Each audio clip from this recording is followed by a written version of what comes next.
Cek cek. Halo guys, gila udah lama banget kita nggak ketemu ya. Dan mungkin kalian kaget kenapa gue bikin video sekarang dan kenapa gue nggak di tempat makan. Ya guys, gue sedikit berpikir ya, kita mungkin udah lama banget nggak ketemu ya. Gue udah lama banget nggak bikin video dan karena kita udah tahu kan kondisi kita saat ini lagi di suasana yang mungkin tidak mudah. Jadi gue juga berpikir ya udah ya, gimana kalau gue coba mungkin bikin video lain tapi tetap kasih review. Ya, dan kali ini gue punya sesi baru yang tetap nge-review, tapi kali ini kita mau nge-review film. Jadi gue bikin sesi ini namanya Movie Grid. Jadi movie adalah film, grid adalah kisi-kisi. Jadi ya kalian artiin sendirilah maksudnya apa ya. Jadi lebih banyak gue akan ngomongin film sama Andri. Nah, doain aja ya, semoga kita akan lebih rutin lagi bikin video, ya kan guys. Ya, kali ini mungkin karena kita juga sama-sama belum bisa ke bioskop ya teman-teman ya. Karena masih ada, mereka juga belum buka, walaupun kita udah masuk ke new normal. Cuman kita harap sih semoga bioskop tetap cepat buka, karena aku juga udah kangen banget tuh bunyi Dolby yang. Tapi walaupun gue tahu nggak di antara kalian semua yang mungkin akan langsung ke bioskop, tapi gue sih tetap mau ya. Nanti gue janji deh, gue akan tunjukin ke kalian video bioskop ini normal ketika dia buka. Karena itu kan menarik sih. Nanti gue akan coba tunjukin ke kalian. Tapi gue nggak akan cerita itu dulu kali ini. Gue mau ceritain film yang ada di Netflix original. Ini memang Netflix original yang udah dijanjiin dari bulan Mei, tapi baru muncul 26 Juni kemarin karena kalian tahu kondisi kita saat ini. Ya, film Eurovision Song Contest The Story of Fire Saga. Nah, aku sedikit ceritain dulu sinopsis dari film ini ya. Jadi, film ini bercerita tentang dua musisi di kota kecil di Husavik, Islandia. Ada Lars Eriksson yang dimainkan oleh Will Ferrell, dan ada Sigrid Eiríksdóttir yang dimainin oleh Rachel McAdams. Jadi ceritanya mereka tuh bikin duo musik ya, namanya The Fire Saga. Mereka menganggap sebagai band. Mereka dari kecil udah punya mimpi untuk bisa berjaya gitu ya, tampil dan juara di kontes Eurovision Song Contest ini. Tapi sayangnya ternyata mereka itu tidak disukai oleh orang-orang Islandia. Bahkan bahkan ayahnya si Lars sendiri pun, si yang dimainkan oleh Pierce Brosnan ini nggak setuju gitu. Nah, film ini akan nunjukin bagaimana impian itu patut diperjuangkan. Nah, menarik bukan? Nanti kalian harus tonton deh filmnya. Nah, si film ini itu ternyata diproduseri dan ditulis langsung sama Will Ferrell. Nah, usut punya usut, gue udah coba cek dan baca-baca di beberapa interviewnya dia. Ternyata dia itu merupakan fanboy. Fanboy atau fans berat atau apa sih namanya ya. Pokoknya dia suka banget sama si acara kontes ini udah sejak 20 tahun yang lalu. Bahkan dia itu, si Will Ferrell itu bikin riset untuk acara ini tuh bener-bener gila-gilaan. Jadi dari 2014 dia langsung kontak panitia acaranya. Dia datang ke hampir setiap tahun untuk final acara kontes ini gitu.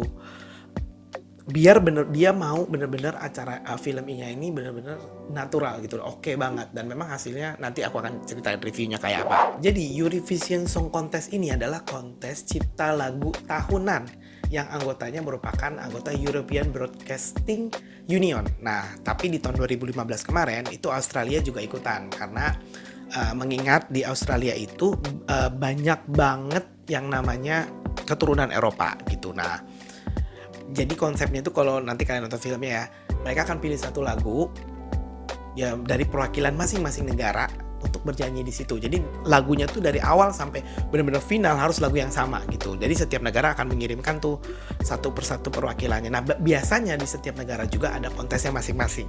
Itu yang aku lihat dari filmnya. Nah, kalau kalian dan aku juga baru tahu sebenarnya, kalau kalian perhatikan ternyata banyak banget loh artis populer dunia yang lulusan jebolan juara dari kontes ini. Itu ada grup musik ABBA. Bahkan penyanyi legendaris Celine Dion itu waktu itu dia mewakili Swiss pemenang dari acara ini. Nah, since di tahun ini itu karena ada pandemi, kontes ini nggak ada, jadi gua rasa sih sebenarnya film ini bisa jadi obat buat para fans acara ini gitu, untuk mengobati rasa pengen nontonnya. Karena percayalah, di film ini tuh kalian akan merasakan vibe kompetisi si acara ini sih. Tapi ya mungkin ada alasan lain sih. Kalau aku perhatiin nih, Will Ferrell ini kayaknya suka banget bikin film yang hubungannya dengan kompetisi. Kalian kalau inget filmnya dia The Talladega Nights, The Ballad of Ricky Bobba, itu yang bahkan sebenarnya dia bikin sendiri skenarionya. Terus juga ada film Blade of Glory yang dia main sama John Hader. Terus ada film Semi Pro, itu semua tentang kompetisi. Nah, jadi dan dia juga nggak mau main-main gitu. Di film ini dia dia menggait sutradara David Dobkin yang kita udah tahu banyak, ada beberapa film komedi dia yang berhasil juga kayak Wedding Crasher, terus ada film Shanghai Night, itu semua film keren. Jadi memang kayaknya targetnya Will Ferrell ini nggak mau kayak standar gitu, dia pengen di atas. Nah, tapi gimana sih hasilnya? Kita coba review bagaimana filmnya.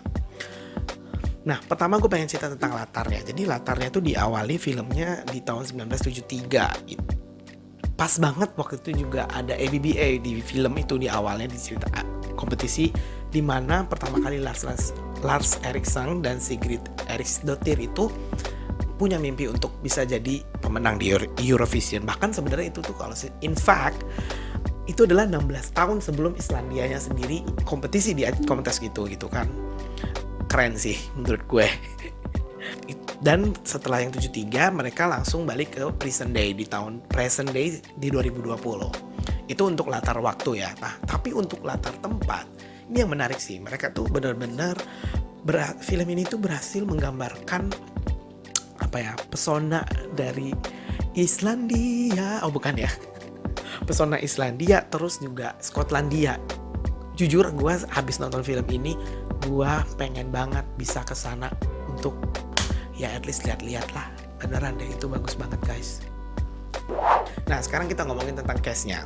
Ini sih yang tadi kita udah tahu ya. Yang pertama si Lars Eriksson itu dimainin oleh Will Ferrell. Nah, Will Ferrell ini seperti biasa ya, memang mungkin ini kayak film tipenya dia banget gitu. Dia memang berhasil sih bikin film komedi yang relatable dan jujur, dia punya acting very natural, tapi memang itu dia banget. Jadi maksudku mungkin tidak ada tantangan lebih buat dia untuk memerankan peran Lars di film ini, karena memang sudah dia banget. Nah, ini yang unik. Sigrid Eriksdottir yang dimainkan oleh Rachel McAdams itu menurut gue Rachel berhasil merubah image-nya dia, seperti yang kalian mungkin udah tahu dia di film Mean Girls kayak apa kan. Di film ini tuh dia berhasil jadi cewek yang weird tapi tetap mempesona gitu. Selain itu yang menurut gue menarik perhatian gue di film ini adalah Pierce Brosnan. Kalian tahu dia gimana penampilannya dia di film James Bond gitu ya. Dia berhasil kayak 360 derajat berapa derajat sih benar? Ya segitu derajat lah ya, berubah image-nya jadi sosok ayah yang punya hubungan love hate relationship sama anaknya gitu, yang kayak sayang tapi gengsi gitu. Itu ya namanya juga aktor legendaris ya. Sebenarnya yang kayak gini-gini mudah kali ya buat dia. Nah, sekarang gue mau ceritain tentang alur ceritanya kan. Nah, menurut gue sebenarnya intinya itu si Will Ferrell itu sangat berhasil sih bikin suatu ajang kontes besar kayak Eurovision ini tuh jadi semacam komedi musikal gitu loh. Dan menurutku dia berhasil gitu. Dan di film ini kalian kalau benar-benar perhatiin itu dia berhasil memainkan dinamika emosi kita gitu. Ada beberapa scene yang itu tuh sebenarnya scene itu bisa bikin kita ketawa, tapi tiba-tiba bikin kita jadi sedih, deg-degan, tapi ketawa lagi gitu. Ini khususnya nanti kalian coba lihat ya di scene dimana alasan mengapa si The Fire Saga ini bisa masuk kontes internasional. Kalian harus lihat itu. Nah, di film ini juga kalian akan disuguhkan bagaimana seseorang ingin meraih mimpinya gitu. Mereka eager sekali untuk mewujudkan apa yang mereka impikan gitu.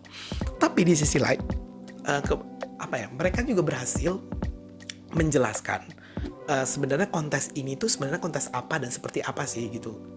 Maksudku kontes apa dan bagaimana sih sebenarnya kontes ini tuh konsepnya dan lain-lain, itu film ini berhasil. Dia jelasin gitu, ini kontesnya tuh, makanya tadi aku bisa jelasin ini kontes seperti apa kan. Dari nonton itu pun kalian bisa jelasin itu. Dan mereka juga memunculkan beberapa cameo pemenang-pemenang dari kontes-kontes sebelumnya. Ini gue tanpa riset gue tahu loh dengan menonton filmnya aja.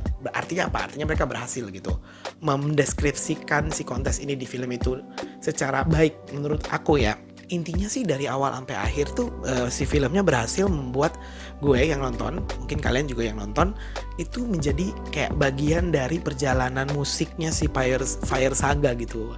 Which is ini poin bagus menurut gue. Karena berarti si penulisnya itu berhasil menerapkan storytelling yang baik sekali gitu dalam film ini. Jadi storytellingnya dimasukkan dalam bentuk visual yang menurut aku itu berhasil banget sih. Maka ini salah satu yang membuat kalian harus nonton film ini. Jadi kesimpulannya menurut aku sih, buat orang yang mungkin suka banget dengan film musikal komedi, mungkin film The Eurovision Song Contest The Story of Fire Saga ini pasti akan menjadi pilihan buat kalian untuk ditonton gitu. Mengingat terlepas dari apapun yang ada di film ini tuh, menurut aku banyak banget pesan moral yang bisa kalian dapat dari film ini. Sebenarnya mungkin gue gak bisa ceritain satu persatu, tapi ada satu kalimat di film ini yang ngena buat gue, dan sampai gue catat loh kalimatnya. Mereka bilang di filmnya, anger cannot turn the battle. Coba kalian cari artinya, itu bagus banget sih menurut gue. Oke, sekarang gue mau ngasih skor pribadi gue untuk film ini. Jadi secara overall gue bisa kasih nilai buat film ini tuh 7,5 dari 10. Which is ini sebenarnya bagus banget dan rekomen buat kalian tonton sekarang juga. Buat kalian udah nggak usah lama-lama, langsung sekarang buka itu akun Netflix, langsung kalian cari Eurovision Song Contest The Story of Fire Saga sekarang juga. Ayo, terakhir dari gue, udah nggak usah lama-lama lagi untuk ngomongin apapun, sudah nonton dulu sana.